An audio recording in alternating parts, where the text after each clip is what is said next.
The Pontifical Science Academy has issued a major report on global warming. It's the strongest statement to date on the subject by a Vatican-related institution, and it called for sweeping changes in how we live, what we use for energy, and how we treat the planet. Today we'll look at this report and talk about how it fits in with church teaching about environmental responsibility. I'm Cindy Wooden. And I'm John Thavis. The report was issued by a study group of international experts that met at the Pontifical Academy in April. They said global warming is already a scientific reality, as witnessed in the shrinking of glaciers around the world and the rise in sea levels. All this is happening at an exceptionally fast pace. In Europe, for example, Alpine glaciers have already lost 50% of their ice mass over the last century. The scientists rejected the argument that this is just one of nature's cycles of warming and cooling. The natural cycles take 10,000 years or longer. These changes are occurring at least 100 times as fast.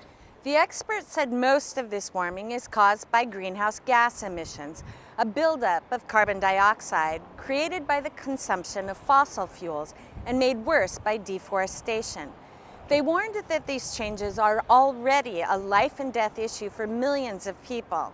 The loss of glaciers, for example, is reducing supplies of clean water and threatening food supplies in many places.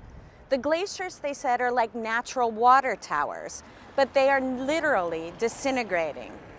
Air pollution results in more than 2 million premature deaths worldwide every year and damages millions of tons of food. Coral reefs are disappearing, and so are wetlands. Stronger storm surges have been noted across the globe.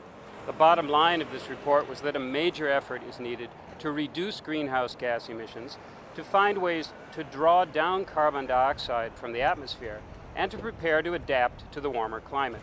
Unless action is taken, it said, the impact will be disastrous. The report said time was running short. It spoke of the next 30 years as crucial. And it cited the moral duty of all people to protect the planet that is blessed with the gift of life.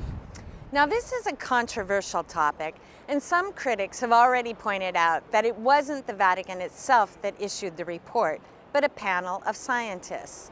And the Vatican spokesman, Father Federico Lombardi, agreed that this was not an expression of church teaching. It's a scientific report, he said, but a very important one. And after all, that's what the Pontifical Science Academy is there for, to provide the scientific data that the Church needs to make informed moral decisions in the modern age. Right, and I think that's where this fits in with Pope Benedict's teaching on safeguarding natural resources. The German Pope has stayed away from the detailed scientific debate over the evidence of global warming, but he seems to accept that climate change is man-made and that it poses a threat. He said that to Australia's ambassador 2 years ago, after bushfires left more than 180 people dead in the country. Addressing diplomats the same year, the Pope said global warming was increasing hardships on the world's poor.